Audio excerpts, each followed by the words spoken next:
जब कुरुक्षेत्र की समरभूमि में सरसैया पर भीष्म हुए, तब कुरु कलंक के नयनों में क्रोध अग्नि लगी और ग्रीष्म हुए। गुरुदेव बनेंगे सेनापति, यह चाल चली थी शकुनी ने। जिसमें फंसकर सब जूझ रहे, वह जाल बुनी थी शकुनी ने। इस बार चली थी चाल अजब, जिसमें न कोई संधि हो। गुरुवर द्वारा वह ज्येष्ठ पांडुसुत समर भूमि में बंदी हो। फिर पांडव सेना में गुरुवर ने ऐसा तांडव नृत्य किया, सब समर मुंड से पाट दिया, कुछ ऐसा चित्र विचित्र किया। निज सेना की यह दशा देख अर्जुन को क्रोध अपार हुआ। बज उठी कृष्ण की पंचजन्य, फिर गांडीव का डंकार हुआ। कौरव सेना के होश उड़े, जब गुरुवर का रथ चूर हुआ। जो सोचा था वह विफल हुआ, सब सपना चकनाचूर हुआ। फिर कहा द्रोण ने दुर्योधन, मैं उससे पार न पा सकता। अर्जुन के रहते धर्मराज को बंदी नहीं बना सकता। फिर कहा त्रिगणों ने मिलकर, हम प्राण पे प्राण लड़ाएंगे। हम अर्जुन को ललकारेंगे और दूर तलक ले जाएंगे। हम जान रहे हैं अर्जुन से पा सकता कोई पार नहीं, पर इससे बढ़कर मित्र तुम्हें दे सकता मैं उपहार नहीं। फिर क्या था ऐसी नीति बनी जिसको सबने मंजूर किया। उसने अर्जुन को ललकारा और समर भूमि से दूर किया। अर्जुन के जाते गुरुवर ने फिर कुछ नवीन संरचना की, जिसका भेदन हो सके नहीं, उस चक्रव्यूह की रचना की। पांडव सेना भयभीत हुई, यह देख शत्रु दल सुखी हुए। जो सदा शांत चित रहते थे, वो धर्मराज भी दुखी हुए। निज सैन्य तात को दुखी देख फिर शेर बबर को जगना था। जो धनी धनुष के बनते थे, उनको भी नाक रगड़ना था। है उम्र 18 बरस, मगर यह बड़ा धनुष का धन्नु है।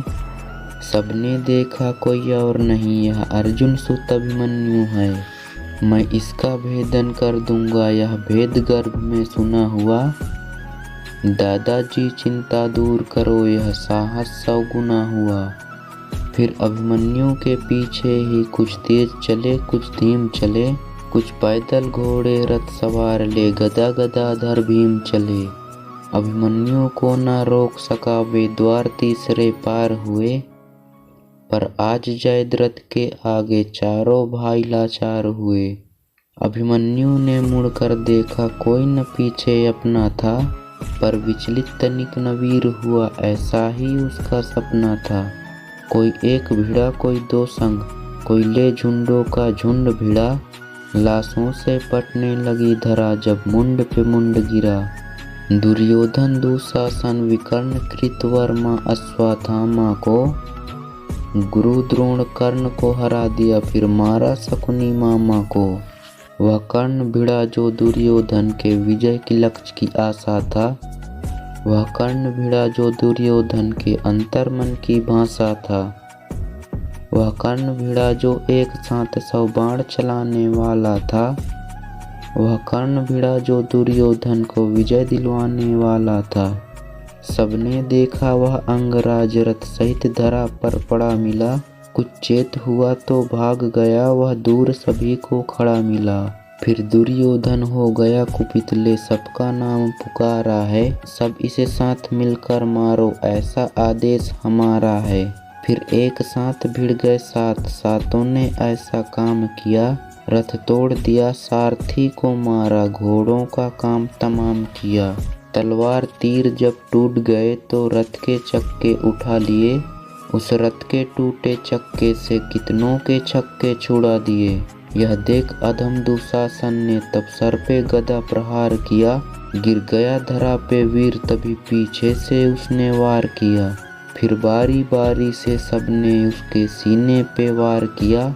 सब युद्ध नियम को भूल गए और ऐसा अत्याचार किया। सब मायापति की लीला है, मैं कृष्ण लिखूं घनश्याम लिखूं। कितनों को धूल चटाया है, कितने कुरुओं का नाम लिखूं। शब्दों में सहज शीलापन, अब कविता को विश्राम लिखूं। मैं उस बालक अभिमन्यु को अब अंतिम बार प्रणाम लिखूं।